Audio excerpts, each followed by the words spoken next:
Yes, DTA Bhagalpur is back again. आइए दोस्तों, तहलका मचाते हैं, झुकेगा नहीं। आ आ आ जीत का काफिला रुकेगा नहीं, डीटीए पहनाएगा विनर की आला आला। चलिए, 20 दिसंबर 2021 पेपर 1 में पूछे गए सीडीपी के दमदार प्रश्न। पहला प्रश्न है दोस्त, इनमें कौन सा विकास का सिद्धांत नहीं है? तो विकास एक धारणीय और एक आयामी होता है। विकास एक आयाम में होता है क्या? बताइए भला, मजाक कर रहा है भौजी नियर? हाँ, यह सब गप करिएगा। एक आयाम में थोड़े होता है, विभिन्न आयाम में। मानसिक, शारीरिक, PCMSE, फिजिकल शारीरिक, कॉग्निटिव संज्ञान, मेंटल मानसिक, एस से सोशियल सामाजिक, ई से इमोशनल सांवेगिक। यानी हर क्षेत्र में होता है विकास, है ना दोस्त? बौद्धिक, सामाजिक, मानसिक, शारीरिक, एक आयाम में कैसे भला? यूनी डायमेंशनल थोड़े होगा, यूनी डायमेंशनल नहीं होता है। और जो नहीं होता है वही तो पूछा जा रहा है, तो 1 नंबर उत्तर हो जाएगा। ये देखिए, ये छोटा नॉट, इंग्लिश का क्वेश्चन गलत है साहब। हाँ जी, नॉट नहीं होगा इंग्लिश में। फिर कहता है development proceeds from top down, यानी मस्तक से पैर की ओर, मस्तकाधोमुखी, ऊपर से नीचे, जिसे सिफिलोकॉडल भी कहते हैं। बच्चे का पहले माथा विकसित होता है, ज्यादा बड़ा होता है, फिर उसके बाद बच्चा जन्म जब लेता है दोस्त, तो पहले माथा हिला पाता है, फिर गर्दन, फिर बच्चा 6 महीने तक में कमर पे बैठ जाता है, घुरकना, फिर घुड़कता है, तब पैरों पे अंत में चलना शुरू करता है। तो सिर पुच्छिए दिशा मस्तकाधोमुखी, यानी कि मस्तक से पैर की ओर, पद की ओर, हुआ ना सही कि ऊपर से नीचे होता है? यस, केंद्र से बाहर की ओर, प्रॉक्सिमो डिस्टल, नाभि से बाह्य दिशा में, केंद्र से चारों बाह्य दिशा में प्रॉक्सिमो डिस्टल होता है। केंद्र से बाह्य उन्मुखता, बिल्कुल सही बात है। 2 प्रकार से विकास आप जानते हैं ना? विकास आनुवांशिकता और संपोषण, यानी जेनेटिक्स। विकास को कौन प्रभावित करता है? Genetics, heredity. और संपोषण बोले तो वातावरण, प्रकृति यानी आनुवांशिकता, और पोषण यानी कि वातावरण। तो नेचर एंड नर्चर, कितनी बेहतरीन बात है, सबसे ज्यादा प्रभावित।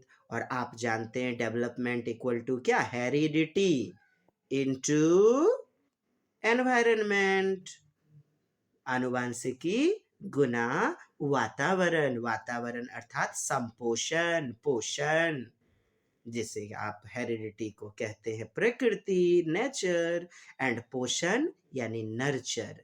तो तीसरा भी सही है। Development occurs in socio cultural context, क्या कहा वाइगोत्स्की ने? सामाजिक सांस्कृतिक परिप्रेक्ष्य, यानी सामाजिक सांस्कृतिक अंतःक्रिया का सिद्धांत ना जी। विकास होता है प्रभावित सामाजिक सांस्कृतिक अंतःक्रिया से। तो 2, 3, 4 सही है, कौन सही नहीं है? 1 नंबर, और यही हमारा उत्तर होगा। नेक्स्ट, शीर्षगामी सिद्धांत विकास के किस क्षेत्र पर लागू होता है? शीर्षगामी अर्थात सिफिलोकॉडल। क्या बताया मैंने? शीर्षगामी सिफिलोकॉडल अभी ना बताया। मस्तक से पैर की ओर विकास होता है। तो क्या यह गामक विकास यानी मोटर डेवलपमेंट? हाँ जी, शरीर के पार्ट जो होते हैं उस पर होता है यह। बहुत लोग नहीं समझ रहे हैं। अरे दोस्त, बाहरी दुनिया में भौजी ललनिया झूलनिया माई के बचुआ को देखिए ना, पैदा लिया तो पहले माथा हिला पाता है, फिर धीरे धीरे एकदम जो शोल्डर वगैरह, फिर 6 महीने तक में कमर पे बैठ पाता है, फिर घुटने के बल रेंगता है। ये क्या है? गामक विकास ही तो है। इसी को तो मोटर डेवलपमेंट कहते हैं। क्यों नहीं 1 नंबर होगा? किस पर लागू होता है? तो सिफिलोकॉडल बोले तो शीर्षगामी, शीर्ष से गमन करता है पैर की ओर, शीर्षगामी। सिफिलोकॉडल भाषा की ओर होता है, या तो चॉम्स्की की बातें हैं, ये भाषा में नहीं, नैतिकता में नहीं, संज्ञानात्मक प्याजे वाली बातें नहीं, और ये कोहलबर्ग वाले बातें नहीं। ये तो फिजिकली बातें हैं ना, शारीरिक विकास वाली, मोटर डेवलपमेंट, और एक नंबर उत्तर होगा। चलिए अगला प्रश्न है, भाषा विकास के संदर्भ में संवेदनशील अवस्था कौन सी है? संवेदनशील अवस्था तो जन्म पूर्व अवस्था, यानी कि बच्चा गर्भ में ही है, प्री नेटल पीरियड। बच्चा गर्भ में भी बातों को सुनता है, लेकिन उतना ज्यादा एक्टिव भाषा नहीं होता है। जन्म के बाद फिर बच्चा शैशवा अवस्था में, अर्थात प्रारंभिक अवस्था, अर्ली चाइल्डहुड पीरियड, चाइल्डहुड का अर्ली बोले तो सेंसरी मोटर स्टेज। और नॉम चॉम्स्की ने कहा क्या? एलएडी दिया। एलएडी मतलब लैंग्वेज एक्विजिशन डिवाइस, भाषा अर्जन यंत्र। और कहा 5 साल तक क्रिटिकल पीरियड होता है, संवेदनशील होता है बच्चे का, मैंने जो चाहे वो करवा लो। नहीं जी, मध्य बाल्यावस्था, युवावस्था नहीं, 5 साल तक दिया गया है ना, तो प्रारंभिक बाल्यावस्था होगा दोस्त। ओके जी। हाँ, नेक्स्ट, प्रारंभिक बाल्यावस्था, यह क्या है? प्रारंभिक बाल्यावस्था, आप इंग्लिश में देखिए अर्ली चाइल्डहुड। तो 2 नंबर, चाइल्डहुड के भी पहले क्या आता है? सेंसरी मोटर स्टेज, इंद्रिय गामक अवस्था। तो दूसरा उत्तर। परिवार में आरंभ होने वाली वह प्रक्रिया जिसमें बच्चे अपने व्यक्तिगत पहचान जानना शुरू कर देते हैं, भाषा सीखने और भाषा आरंभिक संज्ञानात्मक कौशल विकसित करते हैं, क्या कहलाती है? तो आरंभिक कौशल। तो primary secondary active socialisation, latent छिपा हुआ, अर्थात प्रच्छन्न अव्यक्त, अव्यक्त समाजीकरण नहीं। परिवार में आरंभ होने वाली वह प्रक्रिया जिसमें बच्चे अपनी व्यक्तिगत पहचान, अपनी आइडेंटिटी शुरू करता है बच्चा, आइडेंटिटी। तो प्रारंभिक समाजीकरण, जिसमें बच्चे अपनी व्यक्तिगत पहचान शुरू करते हैं, भाषा सीखते हैं और आरंभिक संज्ञानात्मक कौशल विकसित करते हैं। यदि बात करें एरिक्सन के मनोसामाजिक सिद्धांत की, तो पहला सिद्धांत 0 से 1.5 वर्ष, क्या याद आया कुछ? हाँ जी, याद कीजिए, मनोसामाजिक अवस्था 0 से 1.5 वर्ष। ट्रस्ट वर्सेस मिसट्रस्ट, विश्वास बनाम अविश्वास। मम्मा यदि दुलार प्यार करेगी तो बच्चे को विश्वास आएगा, वरना नहीं तो अविश्वास, यदि केयर नहीं हो रहा है घर में बच्चे का। और कैसा? शक्ति, वर्चू, कौन सा गुण डेवलप होता है? आशा, होप। और दूसरा फिर 1.5 से 3 वर्ष, 18 महीने से 3 वर्ष, क्या याद आया? याद कीजिए, स्वायत्ता बनाम लज्जा या फिर शंका, स्वायत्ता ऑटोनोमी वर्सेज सेम।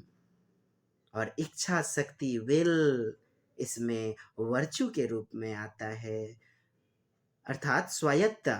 बच्चे धीरे धीरे क्या करेंगे? मल मूत्र वगैरह खुद से त्याग करने लगेंगे, तो बच्चे में स्वायत्ता आएगी, ऑटोनॉमी। और यदि मम्मा ने रोका टोका डांटा डपटा तो बच्चे में शंका उत्पन्न होगा, क्या मैं ये नहीं कर सकता? और तीसरी फिर होती है एरिक एरिक्सन की थ्योरी, पहल बनाम अपराध, अर्थात इनिशिएटिव वर्सेस गिल्टी।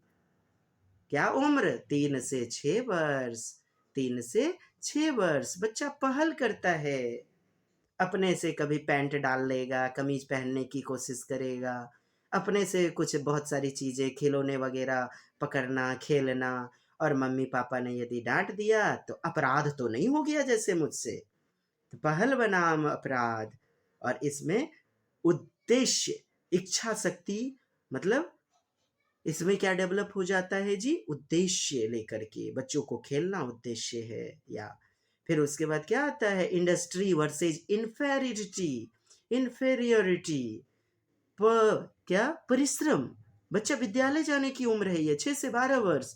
बच्चा परिश्रम करता है, दूसरे बच्चे से कंपटीशन करता है, मेहनत करता है, और यदि फेल हो जाता है, उससे कंपटीशन में हार जाता है, तो आता है इन्फेरियोरिटी, हीनता, तो परिश्रम बनाम हीनता, 6 से 12 वर्ष। और फिर अगला आता है, अच्छा इसमें क्या सामर्थ्यता, कैपेबिलिटी को देखा जाता है। फिर उसके बाद अगला 12 से 18 वर्ष, पहचान बनाता है बच्चा, पहचान बनाम भूमिका, भ्रांति वगैरह, आइडेंटिटी वर्सेस रोल कंफ्यूजन, अपनी पहचान क्रिएट करना चाहता है। किशोरावस्था की उम्र है ना दोस्त। बच्चा क्या हो जाता है, कर्तव्य परायणता जैसे गुणों को विकसित कर लेता है। फिर 20 से बात करें आगे, 20 से 45 तो घनिष्ठता बनाम अलगाव, इंटीमेसी वर्सेस आइसोलेशन, घनिष्ठता दोष मुहिम बनाता है, घनिष्ठता और यदि झगड़ा फसाद हो गया तो उनसे अलग हो जाता है, प्यार जैसे गुण डेवलप होते हैं। फिर 45 से 60 वर्ष या 65 वर्ष, क्या जननात्मक बनाम स्थिरता, जेनरेटिविटी वर्सेस स्टैग्नेशन, जननात्मकता, शादी विवाह अपने बच्चों का करवा दिया, जनन किया, फैक्ट्री वगैरह का जमीन जगह खरीद लिया, फिर उसके बाद धीरे धीरे शिथिलता आती है, जो कि 65 वर्ष जाते जाते स्थिर हो जाते हैं। और इसमें होता है वर्चू, कौन सा डेवलप गुण, केयर, देखभाल। फिर अगला 8वां जो अवस्था है, इंटीग्रिटी वर्सेस डिस्पेयर, यानी संपूर्णता बनाम निराशा। संपूर्णता, मनुष्य 65 की उम्र के बाद सोचता है मैंने क्या किया, क्या खोया, क्या पाया जीवन में, क्या सही क्या गलत, चिंतन करता है। संपूर्णता, और अंत में खाली हाथ आया था बंदे खाली हाथ जाएंगे। निराशा धीरे धीरे आती चली जाती है, वह माया मोह के बंधन से स्वतंत्र होता चला जाता है, धीरे धीरे निराशा आती जाती है। और नहीं तो फिर संपूर्ण जीवन, यदि बेटी का ब्याह कर दिया बढ़िया जगह पे, बेटा का नौकरी लगा दिया तो संपूर्णता, और अधूरा रह गया सपना तो निराशा। और इसमें कैसे गुण डेवलप होते हैं, शक्ति, स्ट्रेंथ, वर्चू, तो स्वतंत्रता, यानी इस माया मोह के बंधन से स्वतंत्रता वाला। ये होते हैं एरिक एरिक्सन के 8 प्रकार के सिद्धांत, मनोसामाजिक सिद्धांत। हाँ जी, क्या साइकोलॉजी, ये साइको और सोशियल, मनोसामाजिक अर्थात psycho social development theory, Erik Erikson का मनोसामाजिक सिद्धांत। तो खैर दोस्त, यह प्रश्न है 4 नंबर, परिवार में आरंभ होने वाली वह प्रक्रिया जिसमें अपनी व्यक्तिगत पहचान, तो व्यक्तिगत पहचान जानना शुरू करते हैं बच्चे, व्यक्तिगत पहचान बनाना शुरू कर देता है बच्चा। तो क्या आ गया ना प्रारंभिक सामाजिकरण, मैं कौन हूँ, मैं क्या हूँ। अपने आरंभ के समाजीकरण के आधार पर बच्चा चिंतन करता है, सोचता है, कौशल विकसित कर होते हैं, कौशल विकसित करते हैं। तो प्रारंभिक सामाजीकरण, क्या साहब, वही पहचान बनाम पूर्णता, पहचान बनाम बोले तो इंग्लिश में आइडेंटिटी वर्सेस रोल कंफ्यूजन, पहचान बनाम भूमिका भ्रांति। परिवार में आरंभ होने वाली प्रक्रिया जिसमें बच्चे अपनी व्यक्तिगत पहचान जानना शुरू करते हैं, मैं कौन हूँ, मुझे क्या करना चाहिए, मेरे लिए क्या सही है, क्या गलत है। और यदि बात करें कोहलबर्ग के आधार पर नैतिक विकास, तो प्रारंभिक समाजीकरण में बच्चे दंड के आधार पर, मम्मा ने क्यों मुझे डांटा, पापा ने क्यों पीटा, दंड एवं अनुशासन के आधार पर, है ना जी, व्यक्तिगत पहचान। तो 1 नंबर उत्तर हो जाएगा। Next, according to the theory of Lawrence Kohlberg, at which level is moral thinking based on the talking initial perspective of the society? क्या लॉरेंस कोहलबर्ग के सिद्धांत, वही कोहलबर्ग जिन्होंने नैतिक विकास का सिद्धांत जीन पियाजे के नैतिक विकास के सिद्धांत से प्रेरित होकर के दिया था। 4 से 10 वर्ष, 10 से 13 वर्ष, 13 से 16 वर्ष, है ना। पूर्व परंपरागत, फिर परंपरागत, फिर पश्च परंपरागत, pre conventional, conventional, post conventional, वही है साहब, है ना। तो यहाँ पर क्या है, यहाँ पारंपरिक हो जाएगा, कन्वेंशनल स्टेज वही 10 से 13 वर्ष की उम्र वाला। और इसमें भी 2 चरण आते हैं, आप जानते हैं ना, अच्छा लड़का अच्छी लड़की, good boy nice girl orientation, और दूसरा होता है कानून एवं उन्मुक्ता, कानून एवं क्रम अभिविन्यास, लॉ एंड ऑर्डर ओरिएंटेशन।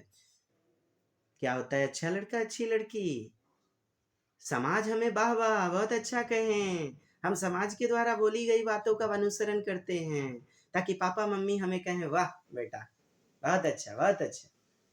और फिर दूसरा कानून अभिविन्यास, पापा मम्मी कुछ कह रहे हैं, हम तो अपना अलग इतिहास रचेंगे, हम तो अपने तौर तरीके से चलेंगे, होठ वाला धंधा नहीं हो, इतिहास पर चलना, अच्छा लड़का अच्छी लड़की और अपना इतिहास बनाना, तो वह कानून एवं अभिविन्यास। समाज को बदलने वाले लोग इस दुनिया से ना डरेंगे, हम प्रेम मोहब्बत करेंगे, अब हमको दुनिया का डर नहीं, ये सब गाना कहाँ से आया, वही कानून एवं क्रम अभिविन्यास।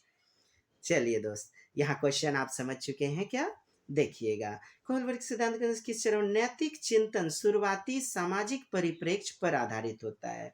शुरुआती सामाजिक परिप्रेक्ष्य वही क्या, कानून एवं क्रम अभिविन्यास, लॉ एंड ऑर्डर ओरिएंटेशन, कि समाज के आधार पर हम ढल जाते हैं तो अच्छा लड़का अच्छी लड़की, नहीं ढल रहे हैं समाज के बनाए गए नियम कायदे कानून पर तो कानून एवं क्रम अभिविन्यास। सामाजिक परिप्रेक्ष्य है ना शुरुआती, नैतिक चिंतन है, पहला अवस्था तो होगा नहीं, क्योंकि इसमें नैतिक चिंतन बाह्य होता है, दूसरे ना होगा।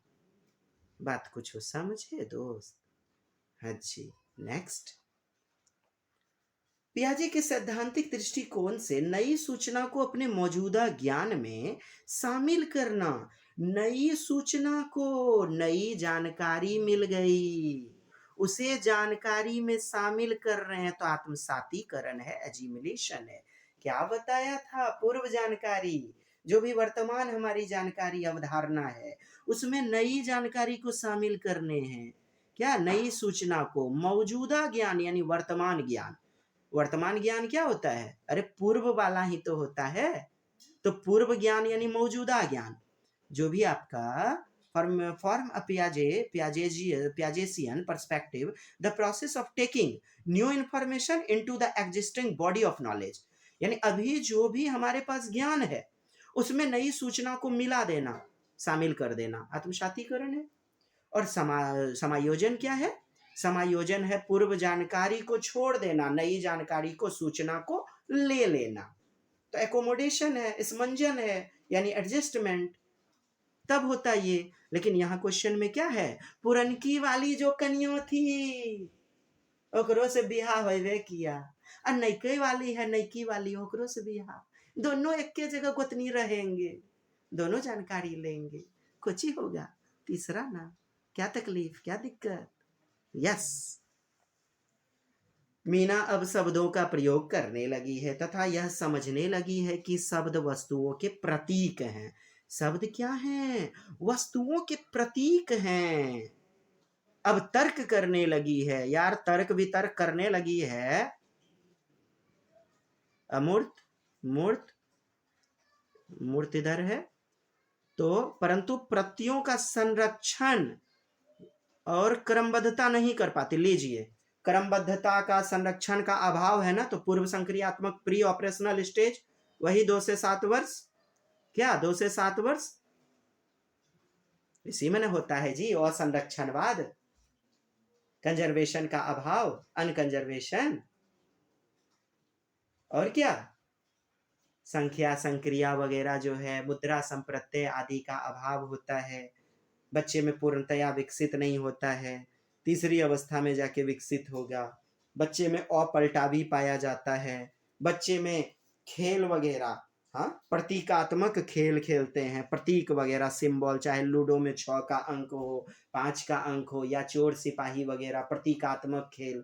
प्रतिवर्तता नहीं रहती, रिवर्जिबिलिटी, इरेवर्जिबिलिटी रहती है, अप्रतिवर्तता, उलटने पलटने का गुण नहीं होता है। बच्चे में केंद्रीकरण, विकेंद्रीकरण, सेंट्रलाइजेशन वगैरह। यानी दोनों मार्कर दिखाइए, तो एक मार्कर को ऊंचा उठा दीजिए, बोलेगा यही बड़ा है, यानी केंद्र को देखता है, सेंटर को। तो ये सारी चीजें होती है पूर्व क्रियात्मक अवस्था। अच्छा, 2 से 7 वर्ष होता है ना, इसको भी जीन पियाजे ने 2 भागों में बांटा है।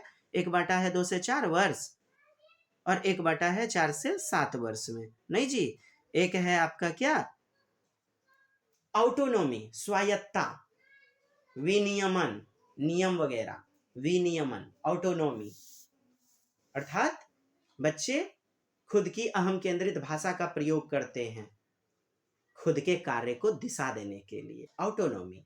और दूसरा इंट्यूटिव अंडरस्टैंडिंग, इंट्यूटिव यानी अंतर्दर्शी समझ, बच्चे चिंतन करते हैं, सोच विचार करते हैं ना। तो खैर यहाँ पूर्व संक्रियात्मक हो जाएगा, क्योंकि क्वेश्चन पढ़िए, यहाँ तक तो आया आया आया, अब यहाँ से पढ़िए तो आपको क्वेश्चन में ट्विस्ट आ जाएगा। क्या कह रहा है कि संरक्षण का अभाव है, क्रमबद्ध भी नहीं कर पाता है बच्चा, तो पूर्व संक्रियात्मक है ना। हमारी नोट्स को देखिए कृपया जी। चलिए नेक्स्ट प्रश्न है आपके पास। जोन ऑफ प्रॉक्सिमल डेवलपमेंट है, लीजिए, यह बताने वाला चीज है दोस्त। मारिया वाइगोत्स्की, लेव वाइगोत्स्की रसियन, नहीं जी, सामाजिक सांस्कृतिक अंतःक्रिया, सोशियो कल्चरल इंटरेक्शन या कोरिलेशन, हम जो कर पाते हैं, एक्चुअल डेवलपमेंट लेवल, हमारा खुद का प्रयास, और जो बड़ों की मदद से करते हैं, हाँ, पोटेंशियल डेवलपमेंट लेवल, दूसरों के मदद से जो सीखते हैं। तो खुद के प्रयास से और दूसरों के प्रयास से जो चीज हमने सीखा, उसी के बीच के खाली के क्षेत्र को जेडपीडी बोला जाता है। यह परमानेंट होता है, नहीं बुझे, अपने से साइकिल पत्थर पे रख करके चढ़ गए, अब फिर उसे से पीछे चच्चा आया, अच्छे अच्छी हो बेटा, है ना, हम हैं बेटा, तुम आगे चलाओ ना। तो समवयस्कों का प्रयास हुआ पीडीएल और खुद का प्रयास एडीएल। तो उन दोनों के अंतर को, बीच के खाली क्षेत्र को क्या कहते हैं, जेडपीडी। फुल फॉर्म ये होता है जोन ऑफ प्रॉक्सिमल डेवलपमेंट। क्या दिक्कत है, 4 नंबर हो जाएगा उत्तर।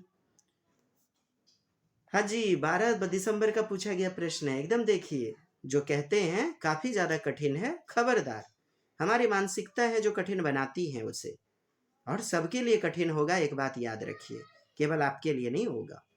नेक्स्ट 9 नंबर, कौन सा कथन लेव वाइगोत्स्की के मूल सिद्धांत को सही मायने में दर्शाता है। सही मायने में कौन दर्शाता है, तो अधिगम एक अंतर्मन प्रक्रिया है। अंतर्मन बोले तो अनकॉन्सियस प्रोसेस है।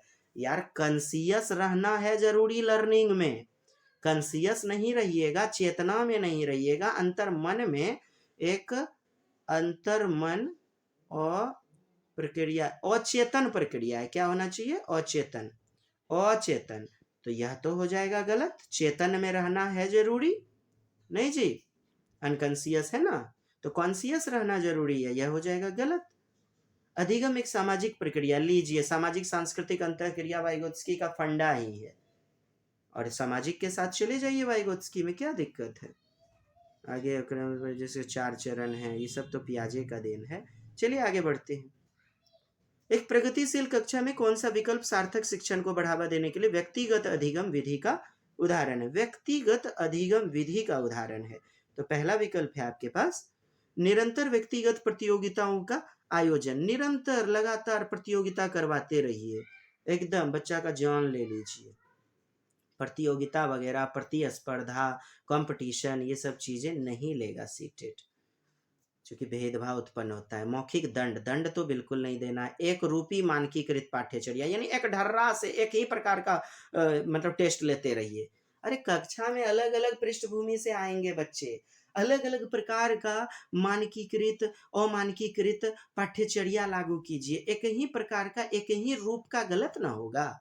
बहु विविधता को सुसाधित करना चाहिए, अपनाया जाना चाहिए, वेरियस टाइप के, डिफरेंट डिफरेंट टाइप के मटेरियल, टीएलएम मटेरियल, पाठ्यचर्या, सिलेबस, पाठ्य पुस्तकें, शिक्षण विधि अलग अलग ना होनी चाहिए। यहाँ एक रूपी है, गलत। केवल अधिगम का मूल्यांकन के स्थान पर अधिगम के लिए मूल्यांकन पर बल देना चाहिए, बिल्कुल बेहतरीन है। यानी केवल अधिगम का मूल्यांकन मतलब असेसमेंट ऑफ लर्निंग। क्या होता है कि चीजें पढ़ा दिया, उसके बाद टेस्ट ले रहे हैं, सत्रांत परीक्षा, सत्र के अंत में सम्मेटिव टेस्ट जो होता है, योगात्मक आकलन। तो अधिगम का मूल्यांकन के स्थान पर अधिगम के लिए असेसमेंट फॉर लर्निंग भी होना चाहिए, बल बल देना चाहिए, बहुत अच्छी बात है। असेसमेंट फॉर लर्निंग क्या होता है? अधिगम के लिए मूल्यांकन। पढ़ा रहे हैं, पढ़ाने के दौरान ही हमने बच्चों का टेस्ट लिया, बच्चों से बातचीत किया, आखिर क्या दिक्कत है, प्रश्न वगैरह पूछ लिए। तो के लिए आकलन या मूल्यांकन होता है ड्यूरिंग और बिफोर। चिड़ियाघर ले जाने से पहले बच्चों से बातचीत कर रही है एक शिक्षिका, तो वह कर रही है अधिगम के लिए मूल्यांकन। आदमी मायागंज में भर्ती है, सुधर सकता है, तो अधिगम के लिए। अब मर गए ना देवरा मास्टर के कनखड़ी वाला अखमुनिया साली, वह जन्मों वाली। तो अधिगम का मूल्यांकन, घटना घटित हो गई, अर्थात आफ्टर का में जाता है। यह फॉर्मेटिव असेसमेंट इवैल्यूएशन होता है, रूपात्मक आकलन।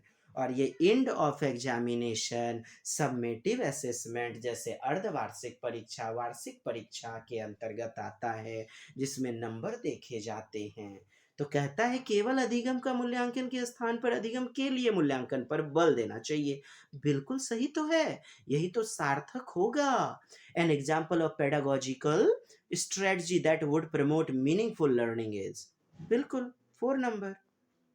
Next, which of the following development theory advocates, वकालत करता है, तरफदारी करता है, दैट कॉग्निटिव डेवलपमेंट प्रोसीड्स, संज्ञानात्मक विकास सांकेतिक भाषा विकास का पूर्वगामी है।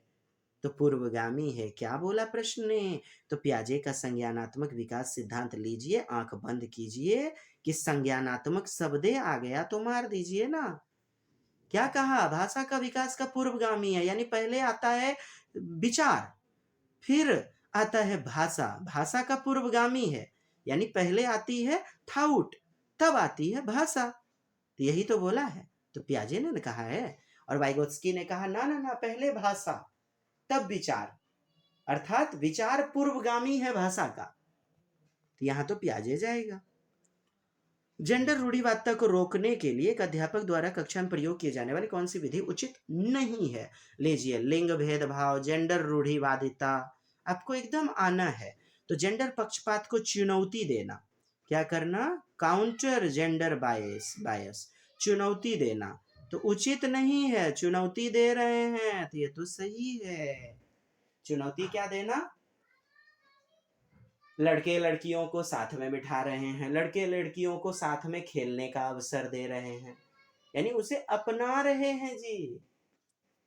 कक्षा में बालक बालिकाओं को अलग अलग बैठने की व्यवस्था, अलग अलग बैठने की व्यवस्था करवाइएगा शिक्षक।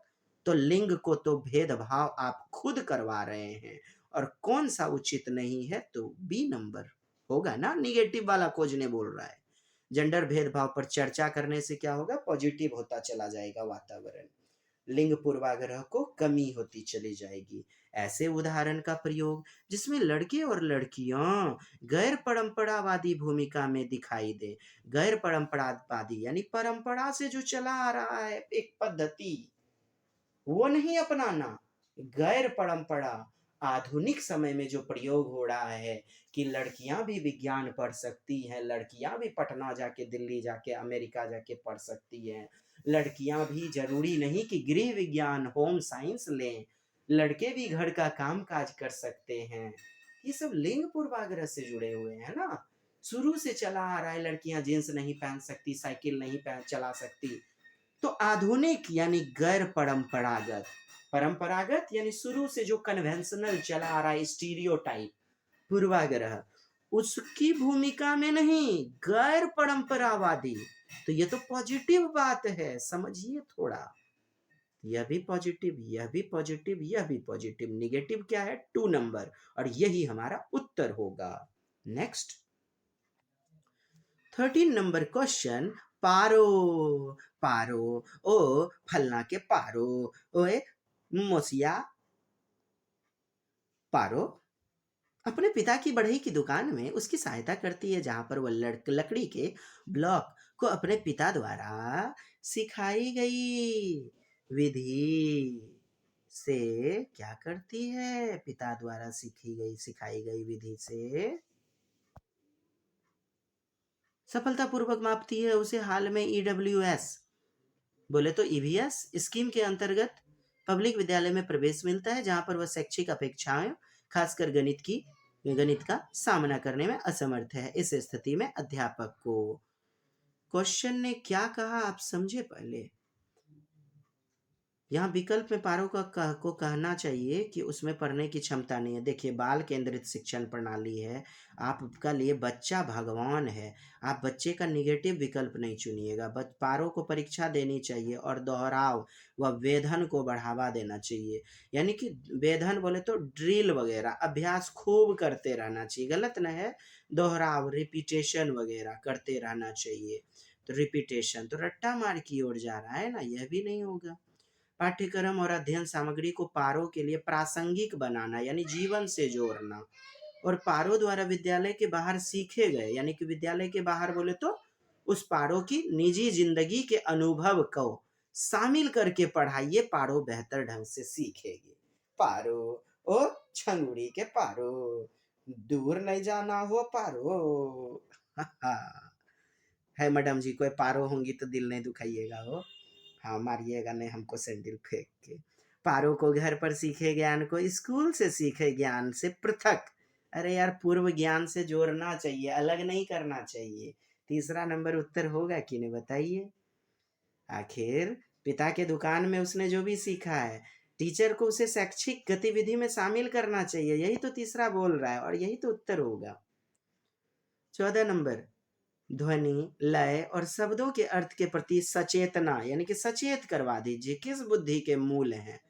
तो ध्वनि, लय, शब्द, अंतरव्यक्तिक, अंतराव्यक्तिक, स्थानिक बुद्धि। इंटरपर्सनल क्या होता है बताइए? अपने को हम दूसरों के अनुसार ढाल लेते हैं। और इंट्रापर्सनल दूसरे की इच्छा, जरूरत, भावनाओं आदि का ख्याल रख करके उनके अनुसार क्या करते हैं? बर्ताव करते हैं। और स्पेशियल क्या होता है? स्थानिक बुद्धि, जिस व्यक्ति में स्थान, क्रम आदि से लगाव होता है। जैसे मूर्तिकार माथा की जगह पैर नहीं बनाएगा, जैसे शिल्पकार, जैसे आपका आर्किटेक्चर, घर माने निर्माण करता, तो जगह उनका सबका एक स्थान है। किचन यहाँ पे होगा, बाथरूम इधर होगा। तो स्थानिक चिंतन, ये सभी हार्वर्ड गार्डनर के मल्टीपल सिद्धांत से हैं। और जबकि बात है ध्वनि, लय, शब्द, तो भाषा से मारिए ना, भाषिक से, लिंग्विस्टिक से। हाँ, इसी का तो प्रयोग करता है, भाषिक बुद्धि का प्रयोग करता है कौन?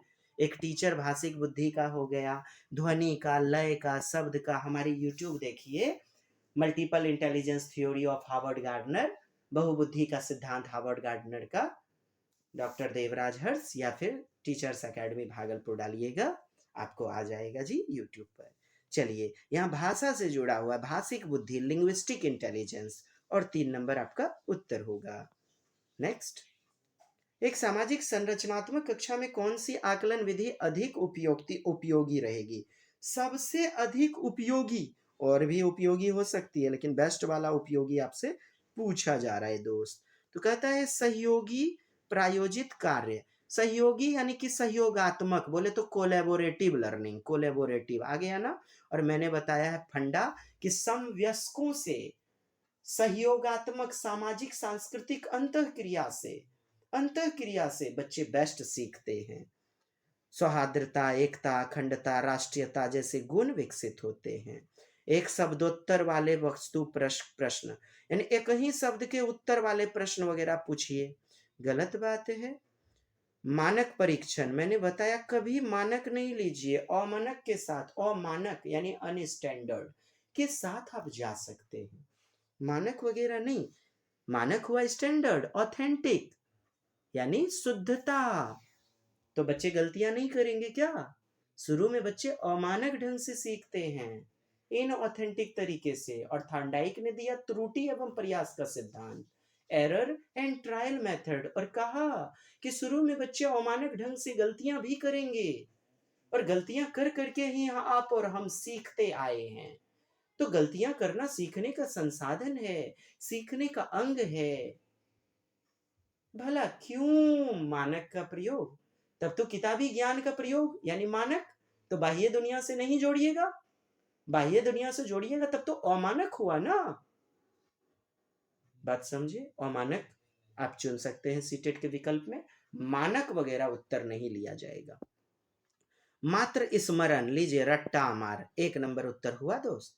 नेक्स्ट, सतत एवं व्यापक मूल्यांकन में सतत का अभिप्राय क्या है? What is the meaning of continuous? तो कंटिन्यूअस मतलब अध्यापन के दौरान विभिन्न उपकरणों का प्रयोग करते हुए छात्रों के साथ साथ मूल्यांकन करना, छात्रों के साथ मूल्यांकन करना एवं उनकी सहायता करना। कहता है सतत एवं व्यापक, कंटिन्यूअस एंड कॉम्प्रिहेंसिव इवोल्यूशन, कि बच्चे का हो चहुमुखी विकास, चौतरफा विकास, all round development, all over development, over all development. बच्चा शिक्षा के हर क्षेत्र में, हस्तकरघा उद्योग, शिल्प कला, खेल कूद, हर क्षेत्र में निपुण हो, और शिक्षक को सहायता करते रहनी चाहिए। अंक ग्रेड पद्धति बच्चों में भेदभाव उत्पन्न कराएंगे, गलत। निश्चित अंतराल पर पूरे शैक्षणिक वर्ष में औपचारिक पेपर पेंसिल टेस्ट परीक्षा, यानी औपचारिक बोले तो मानक रूप से, फॉर्मल ढंग से लेखन वाला टेस्ट लीजिए। अरे मौखिक टेस्ट भी तो लेना है, भाइवा लेते हैं आप, एक्सटर्नल आते हैं, ओरल इंटरव्यू वगैरह लेते हैं। कहता है पेपर पेंसिल यानी लिखित परीक्षा लेते रहिए, गलत। समय समय पर बच्चों के स्मरण और प्रत्याहन की योग्यता का मापन करना चाहिए। स्मरण यानी बच्चा कितना रट्टा लगा पाता है बेहतर ढंग से। तो क्यों होगा उत्तर सतत में?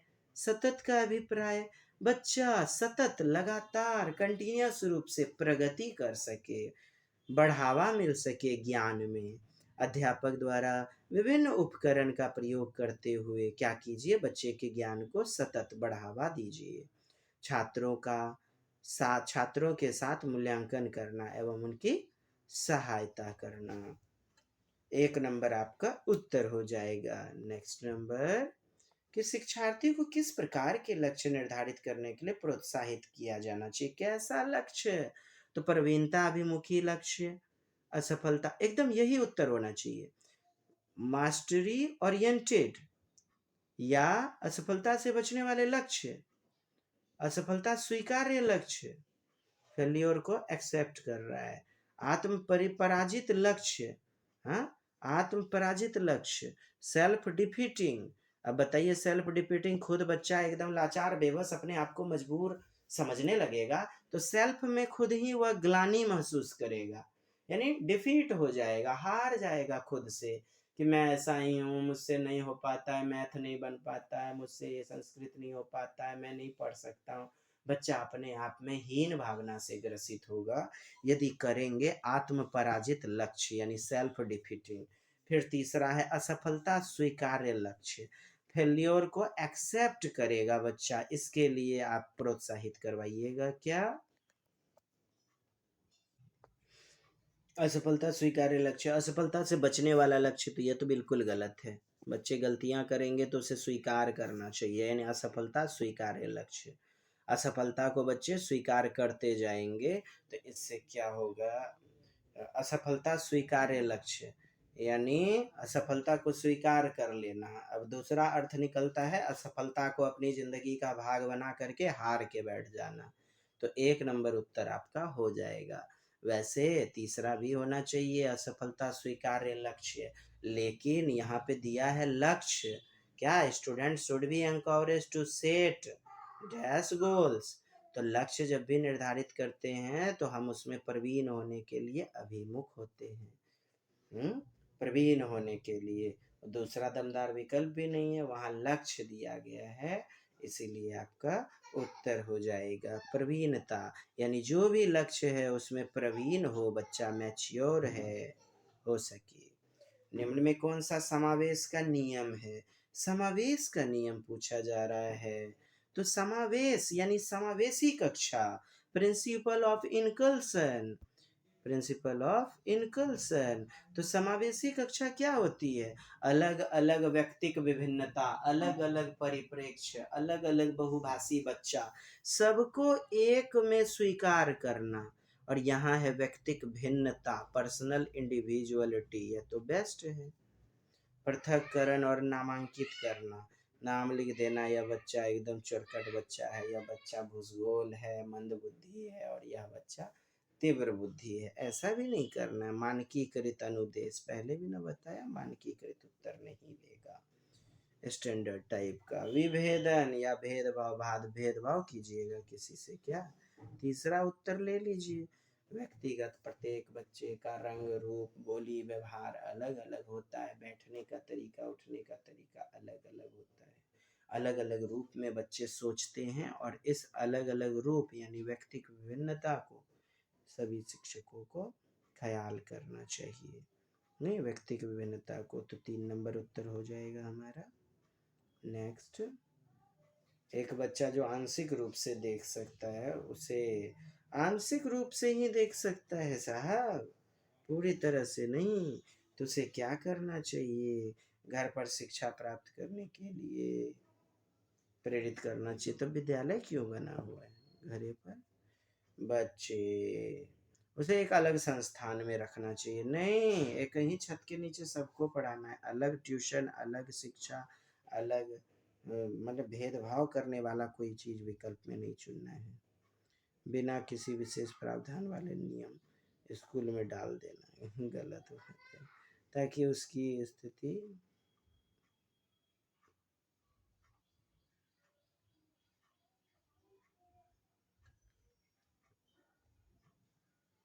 उसे अलग संस्थान में करने की जरूरत है, गलत है। समावेशी प्रावधान का पालन करने वाले नियमित स्कूल में जाना चाहिए। समावेशी प्रावधान यानी कि समावेशी कक्षा वाला जिसमें जिसमें नियम है, पालन करने वाले रेगुलर स्कूल, यानी सभी सरकारी स्कूल है, नियमित विद्यालय, जो भी विद्यालय आपके हैं, तो उसमें जाने का सलाह देना चाहिए। भेदभाव जहां होता है वहां नहीं। तीसरा नंबर उत्तर, बिना किसी विशेष प्रावधान वाले नियमित स्कूल में डाल देना चाहिए तथा उसकी स्थिति से जूझने की क्षमता विकसित। यारा, आंशिक रूप से देख सकता है, थोड़े सा ना देख सकता है, तो उसे सीडी प्लेयर वगैरह इस्तेमाल करवाइए, यानी समावेशी कक्षा में विशेष जरूरतें मुहैया करवाइए। और यहाँ कहता है सबके लिए समान, तो यह भी गलत। कुछ बात समझे? इक्विटी होता है साम्यता, यानी विशेष आवश्यकता जिसे है उसे विशेष जरूरतें उसी सामान्य कक्षा में मुहैया करवाना। तीसरा नंबर उत्तर। नेक्स्ट, कौन सी शिक्षा प्रणाली कक्षा में सृजनात्मकता में सहायक होगी? सृजनात्मकता में कौन सहायक होगी, यही प्रश्न है। तो कल्पनाशील उत्तरों को स्वीकारना, विचार मंथन पर बल देना, अभिसारी चिंतन पर बल देना। अभिसारी यानी कि रट्टा मार, जिसका एकमात्र उत्तर हो। विचार मंथन यानी कि ब्रेन स्टॉर्मिंग, फर्स्ट दृष्टिया कोई भी समस्या को सॉल्व करने के लिए आपके दिमाग में जो हलचल यानी विचार आया, उसी को कहते हैं विचार मंथन। असहमति के प्रति सहनशीलता, असहमति के प्रति क्या कहता है? सहनशील हो जाए चलिए, असहमति यानी कि जहां पर बच्चा असहमत है, एग्री नहीं है, वहां सहनशीलता दिखाए। सहनशीलता, हाँ, यानी असहमति वगैरह जो हो रही है, बच्चे को समझ में नहीं आ रहा है, कहीं पर भेदभाव हो रहा है, तो उसके प्रति क्या हो? Tolerance to dissent. असहमति के प्रति क्या होना चाहिए बच्चा? सहनशील होना चाहिए। एक विकल्प, दो विकल्प, पहला ऑप्शन में है एक विकल्प दो विकल्प, और फिर उसके बाद आपका चौथा विकल्प में 1 2 3, ये आपका उत्तर हो जाएगा असहमति के प्रति सहनशीलता यानी टॉलरेंस टू डिसेंट। अगला देखेंगे प्रश्न, एक स्वर चिंतन आत्मविमोह वाले छात्र जो आयोजित सत्र की सामूहिक क्रियाकलापों को करने में कठिनाई का सामना कर रहा है की सहायता करने के लिए उपयुक्त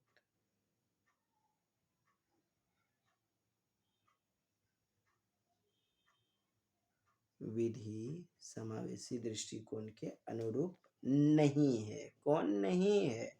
तो आपका उत्तर हो जाएगा 3 नंबर। क्यों? बच्चे को विशिष्ट स्कूल भेजना।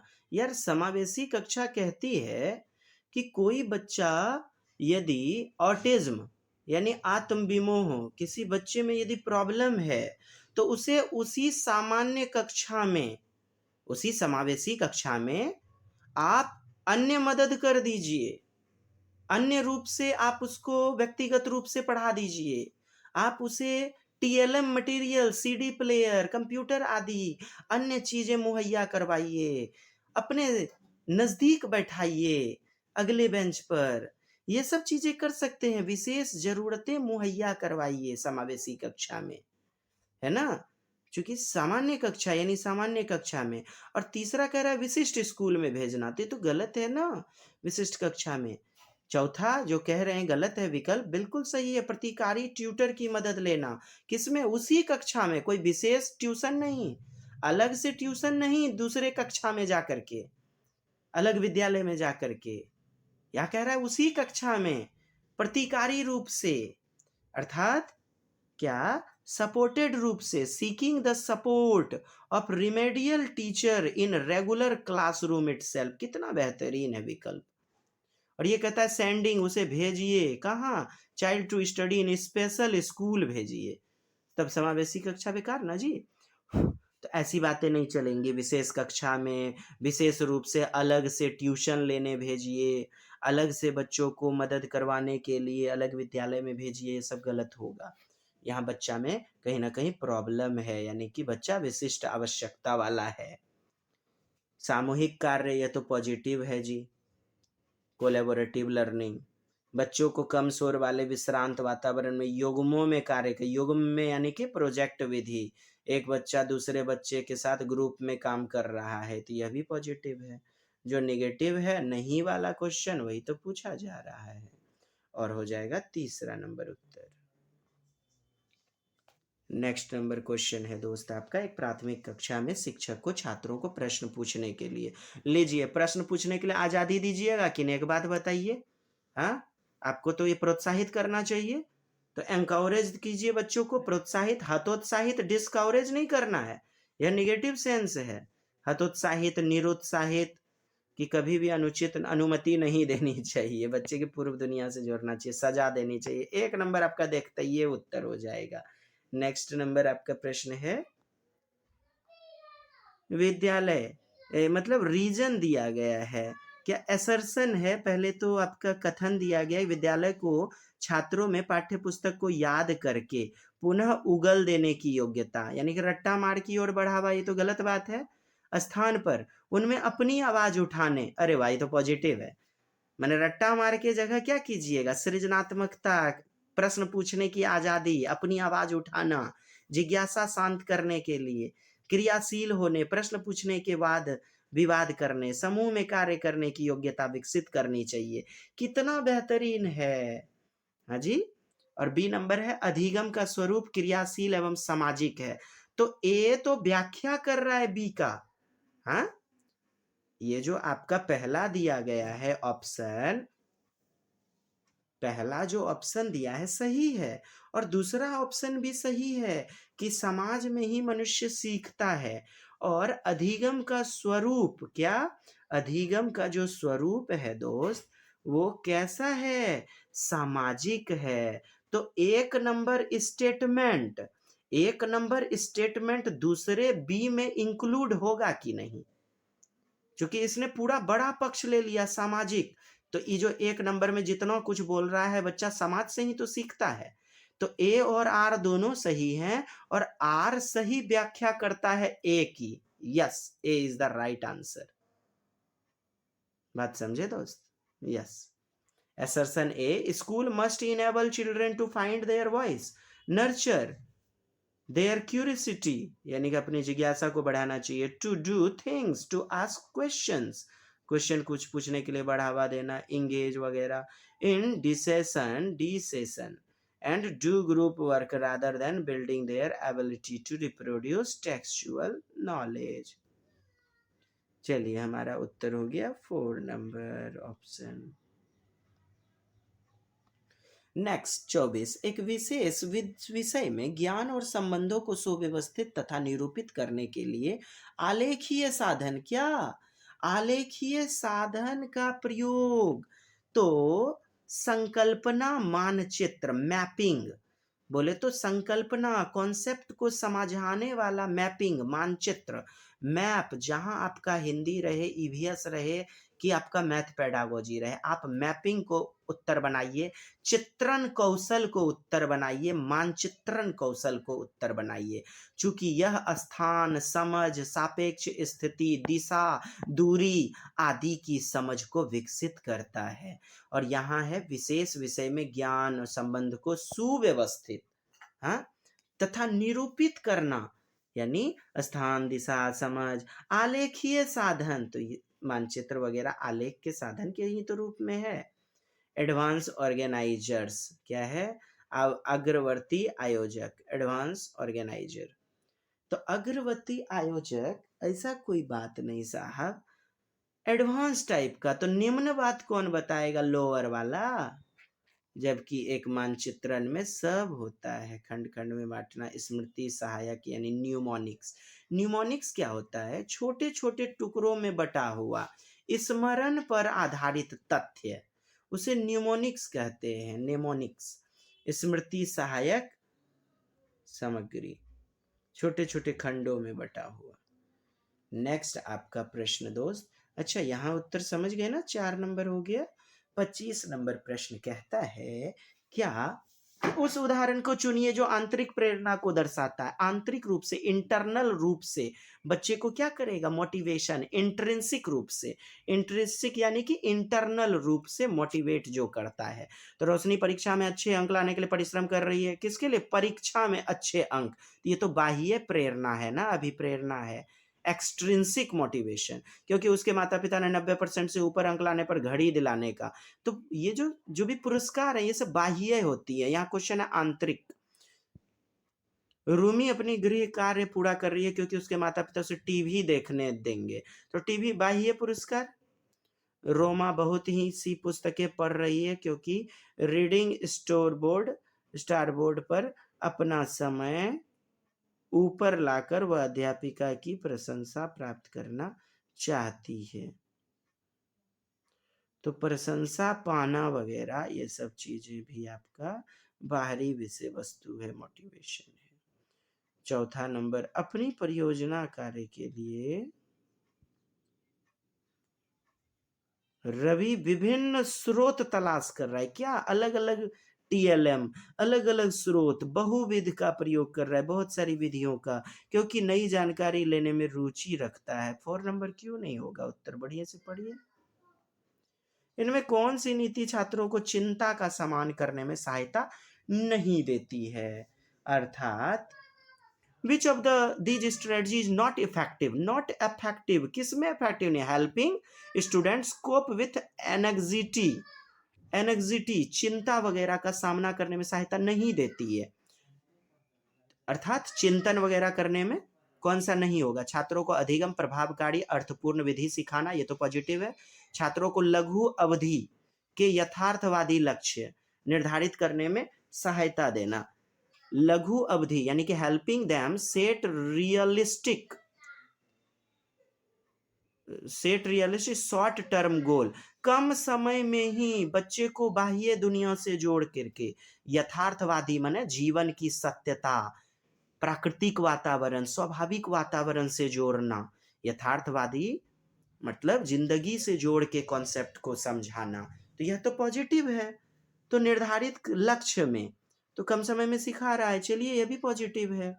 निगेटिव चुनना है, छात्रों को अपनी चिंता की अनुभूति का स्रोत पहचानने में मदद करना, कि helping them recognise the source of their anxious feeling.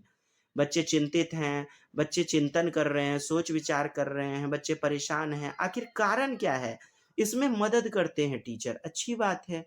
कक्षा में छात्रों के प्रदर्शन की एक दूसरे से तुलना भेदभाव को बढ़ा देता है, कंपेयर, है ना। तो कंपेयर वगैरह नहीं करना है, यह गलत होगा और यही हमारा उत्तर होगा 4 नंबर, और नहीं आपसे पूछा जा रहा है ना दोस्त। चलिए नेक्स्ट नंबर क्वेश्चन है आपका 27।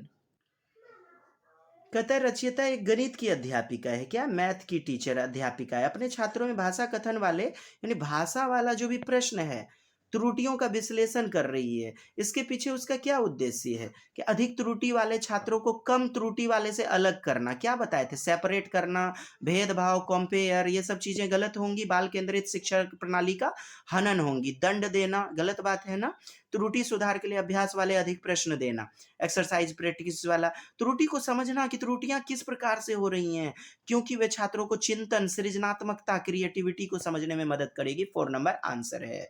नेक्स्ट नंबर प्रश्न है आपके पास दोस्त कि राष्ट्रीय शिक्षा नीति 2020 किस पर बल देती है, तो किस पर बल देती है, कंसेप्चुअल अंडरस्टैंडिंग, कॉन्सेप्ट को समझने में, कॉन्सेप्ट को समझने में बढ़ावा देती है। संप्रत्यय यानी कि संप्रत्यय, अवधारणा, प्रत्यय, कॉन्सेप्ट को समझने में मदद करती है, नहीं क्योंकि बाह्य दुनिया से जुड़ी होती है, क्योंकि मातृभाषा का प्रयोग करवाते हैं, इसीलिए वेधन और अभ्यास, प्रैक्टिस वगैरह खूब करवाइए, ऐसा थोड़ी कहते हैं। वेधन यानी कि ड्रिल, लगातार एक चीज को रट्टा मार रहे हैं, जैसे ड्रिल मशीन होता है, एक ही दीवार पे छेद कर रहे हैं। स्मरण आधारित शिक्षा, रोट लर्निंग, रट्टा मार गलत होगा ना, परीक्षा के लिए पढ़ना, बच्चों को सृजनात्मकता के लिए, क्रिएटिविटी के लिए पढ़ाते हैं ना कि परीक्षा देने के लिए बच्चा पैदा हुआ है। यहाँ 4 नंबर उत्तर हो जाएगा। नेक्स्ट नंबर प्रश्न है आपका क्या 29 नंबर कहता है बच्चे किस शिक्षा शास्त्र द्वारा सबसे अधिक अर्थपूर्ण अधिगम करते हैं, यानी कि मीनिंगफुल पॉजिटिव रूप में जब वे कार्यों और क्रियाकलाप में क्रियाशीलता में भाग लेते हैं, बोले तो लर्निंग बाय डूइंग करते हैं। क्या करते हैं, लर्निंग बाय डूइंग, क्रियाशीलता। तो लर्निंग बाय डूइंग होगा, बच्चा खुद से करेगा, सीखेगा। तो हस्तकर परक गतिविधि, हैंड्स ऑन एक्टिविटी, बोले तो हस्त चालकों का प्रयोग, हैंड मैनिपुलेटिव का प्रयोग करना, चाहे बच्चा जो है ना टीएलएम का प्रयोग कर रहा है, टेलर का गिनतारा का प्रयोग कर रहा है, वो बातें याद आई कि नहीं, ओए डैश डैश डैश ना करियो, डैश टूट जाता है। वो कहते हैं मैं तो क्रियाकलाप करके देखूंगा जी, क्योंकि करने से क्या होता है ना, खुद करने से ज्ञान अस्थाई, सुदृढ़ और चिरस्थाई लंबे समय तक रहता है। पुनरावृत्ति यंत्रवत, बच्चा मशीन नहीं है, यंत्रवत रट्टा मारेगा। प्रत्यक्ष अनुदेशन, व्याख्यान, लेक्चर मेथड के कारण यहाँ पर कट जाएगा आपका, लेक्चर वगैरह नहीं चलेंगी, क्योंकि इसमें टीचर एक्टिव होता है, बच्चे एक्टिव नहीं। बच्चे तो मूक बाधिर, गूंगा बहरा होकर सुनते रहते हैं केवल। पूर्ण करने में विभिन्न चरण पर उपयुक्त इनाम, इनाम वगैरह है ना, गलत ना, दंड एवं पुरस्कार वगैरह नहीं देना है। चलिए यहाँ पर 3 नंबर आपका उत्तर हो गया। देखिए 30 नंबर लास्ट क्वेश्चन, छात्रों को विभिन्न प्रकार की सामग्री का प्रावधान करवाना, माने अलग अलग प्रकार का टीएलएम वगैरह दे रहे हैं, उन्हें अपने अधिगम को स्वनिर्देशित करने के लिए, यानी self direct there learning is a way of promoting, किसको आखिर आप बढ़ावा देना चाह रहे हैं, तो यंत्रवत रट्टा मार को बढ़ावा देना है क्या, गलत ना। प्रतिस्पर्धा, बच्चों में स्पर्धा करना, कंपटीशन, हाँ ये सब गलत है। अन्वेषण करना, डिस्कवरी आ गया ना, ह्यूरिस्टिक मेथड, अन्वेषण विधि जिसे कहते हैं, खोज विधि, H.E. आर्मस्ट्रॉन्ग का, जिसे अन्वेषण अनुसंधान विधि भी कहा जाता है। तो बच्चे लर्निंग बाय डूइंग करते हैं, खुद से खोजबीन करते हैं। तो 3 नंबर उत्तर। निर्देशात्मक, निर्देश दे रहा है इंस्ट्रक्शन के माध्यम से, तो बच्चे ने खुद से कहा क्या किया, बच्चों को तो इंस्ट्रक्शन दिया जा रहा है, गलत है। 3 नंबर बेस्ट उत्तर है। हाँ जी दोस्त, बढ़िया लगा, अच्छा लगा, मजा आया। चलिए अच्छा लगे तो लाइक शेयर सब्सक्राइब, नहीं तो कोई बात नहीं, तू हो अपन महल में, हम वो अपन झोपड़ी में। मिलते हैं अगली दमदार कक्षा में, तब तक के लिए जय हिंद, जय Bharat, Vande Mataram, love you all.